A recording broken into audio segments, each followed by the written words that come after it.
Diabetes की मूल बातें और प्रगति पर मध्य भारतीय मधुमेह सेवा संस्थान के द्वारा रविवार को एक चिकित्सा सम्मेलन का आयोजन किया गया। इस सम्मेलन में देश भर के चिकित्सकों ने हिस्सा लिया और डायबिटीज के इलाज में आ रही नई तकनीकों की जानकारी साझा की। संस्थान के डॉक्टर विशाल कस्तवार ने जहां डायबिटीज के इलाज में दवाइयां और खान पान पर अपने विचार व्यक्त किए, वहीं डॉक्टर परिमल स्वामी ने मधुमेह रोगी के लिए व्यायाम की उपयोगिता और इंसुलिन के इस्तेमाल पर अपनी राय व्यक्त की। बताया गया कि देश में करीब 7 करोड़ लोग मधुमेह की बीमारी से पीड़ित हैं। हैरानी की बात तो यह है कि सिर्फ 50% लोगों को ही यह पता है कि उन्हें मधुमेह की बीमारी हो गई है। आधे से ज्यादा लोग इस बात से भी अनजान हैं। ऐसे में लोगों को जागरूक करने के लिए यह चिकित्सा सम्मेलन मील का पत्थर साबित होगा। इसमें डायबिटीज़ के जो डॉक्टर्स हैं आसपास के क्षेत्रों में, जबलपुर में, और जो आगे भविष्य में डायबिटीज़ की प्रैक्टिस करने वाले हैं, पीजी स्टूडेंट्स, सीनियर रेसिडेंट्स, उन सबको इनवाइट किया है और इसमें विभिन्न लेक्चर्स रखे हैं और विभिन्न लेक्चर्स के माध्यम से हम ये समझाने की कोशिश कर रहे हैं कि डायबिटीज़ के इलाज में क्या कमियां हैं,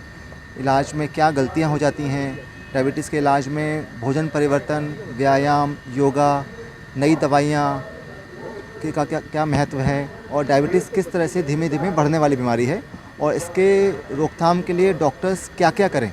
जिससे डायबिटीज़ का बेहतर प्रबंधन हो पाए और पेशेंट्स और उनके परिवारों को कम से कम परेशानियां आएँ। एक लेक्चर इस पर भी रखा है कि पेशेंट्स ज़रूरी दवा इंसुलिन क्यों नहीं लेते हैं और उनको किस तरह से सही जानकारी के माध्यम से समझाया जाए कि कब इंसुलिन की ज़रूरत है और कब गोलियों की ज़रूरत है। और डायबिटीज़ कॉन्फ्रेंस हम लोगों ने की, इसमें कई इंटरेस्टिंग टॉपिक्स के ऊपर डिस्कशन हुआ। जैसे यह बताया गया कि डायबिटीज़ में किन पेशेंट को हार्ट प्रॉब्लम हो सकता है और उनके लिए क्या क्या किया जा सकता है। खाने के बारे में किस तरह से हम पेशेंट की डाइट को बदल भी दें जिससे उसकी शुगर कंट्रोल रहे और साथ साथ उसको क्वालिटी ऑफ लाइफ, उसको भोजन का स्वाद भी मिलता रहे। डायबिटीज़ रिवर्सल या डायबिटीज़ की दवाइयाँ रोकने क्या संभव है कि नहीं संभव है, और इंसुलिन के बारे में जैसे डॉक्टर विशाल ने बताया, उन सारे इम्पॉर्टेंट टॉपिक्स के ऊपर डिस्कशन हुआ।